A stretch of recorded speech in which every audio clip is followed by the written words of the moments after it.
المثال الثالث عشر حرف التاء، من تفاوت، من تاء. ما ذكرته عن الدال والطاء ينطبق على التاء، فأنا أقرب أهيئ فمي قرب مخرج التاء، من تاء، من غير قرع.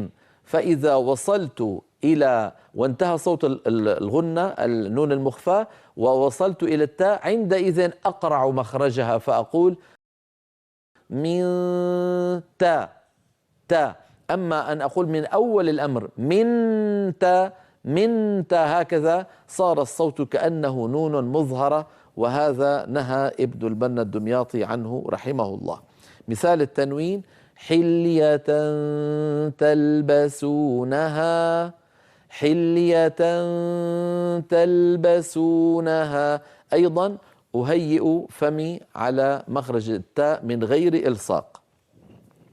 الحرف الرابع عشر الضاد، منضود، ما منضود. أنتقل من ميم مرققة إلى قرب مخرج الضاد، من غير إغلاق، ضو. فلما أصل إلى صوت الضاد أضغط وأغلق المخرج، منضو.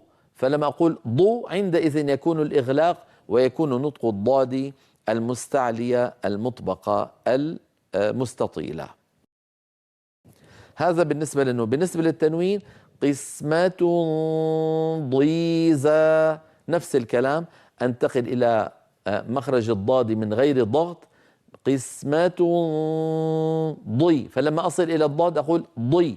الضغط وإغلاق المخرج والاستطالة يكون كل هذا عند انتهاء صوت الغنة، والفم كان مهيئا على مخرج حرف الضاد. أعيد النطق، قسمة ضيزى. الحرف الخامس عشر والأخير حرف الظاء، ومثاله انظر، انظر. أنتقل من مخرج الهمزة إلى مخرج الظاء من غير ضغط، وأنطق الغنة، غنة النون المخفاة، ثم أضغط لأخرج الظاء، انظر، ظو. فلما أصل إلى ظو أضغط. المثال للتنوين، قرى ظاهرة، قرى ظاهرة. إذن بهذه الأمثلة الخمسة عشر، هي في الحقيقة 30 مثال، لأنها 15 مثالا للنون و15 مثالا للتنوين. هذه الأمثلة مررنا عليها واحدا واحدا وبينا حقيقة النطق حتى لا يبقى لبس وغموض في هذا الأمر، فالإخفاء قد خفي على بعض الناس لأنه أمور تجري داخل الفم، ونلاحظ بأن هناك يعني